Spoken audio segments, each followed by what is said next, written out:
Lyndon Johnson said one time, "A man without a vote is a man without protection." So, under the concept of what age can we consider a man as a man and not as a boy, a person with 16 years old is already an adult.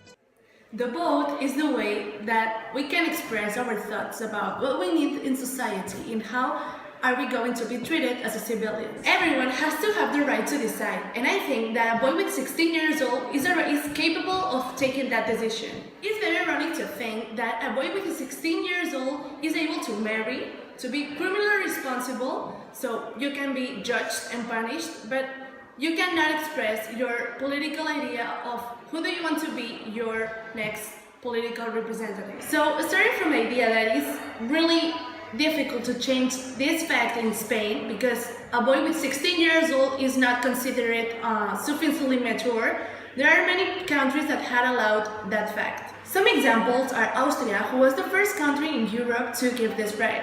Also, the Germans and Swiss had the right to vote in local elections in several states. Ireland, Norway, Finland, and Estonia had the same development. So why Spain is keeping so recluded and changing this fact? Everyone talks about promoting the political participation. So when is going to be an opportunity of extend that participation of the society? They deny that because some people think that at 16 years old, the voters are not sufficiently mature. What a substantive argument.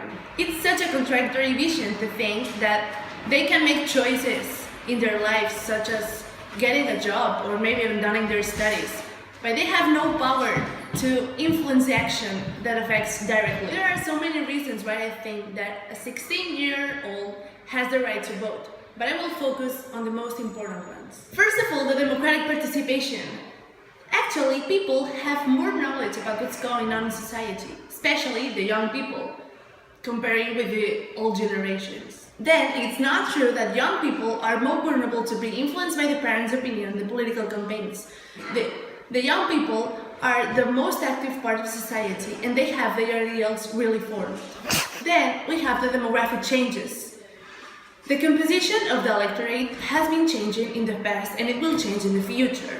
The life expectancy is growing and the proportion of young people in society has been declining. Allowing the vote at 16 will create a balance between the oldest generations and the youngest. I say that because we're giving the right to vote to the oldest part of society and they're deciding things that will happen in the future and will affect the youngest people.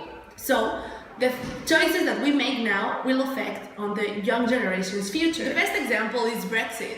So it's very ironic to keep thinking that the old generation is more capable of making good choices. The legal framework for amending the suffrage age is relatively simple. It requires a motion to be passed to Parliament and a confirmation of that motion in a referendum. So if we think about all the things that I said and we make a choice of who is able to decide and who has the real responsibility, maybe with the help of young minds and different points of view, we could change the reality of politics and who is going to be the representative of our country. So, according to the phrase that Lyndon Johnson said, "A man without a vote is a man without protection." If this man that we're talking about can be a criminal, does he have the right to be protected as well?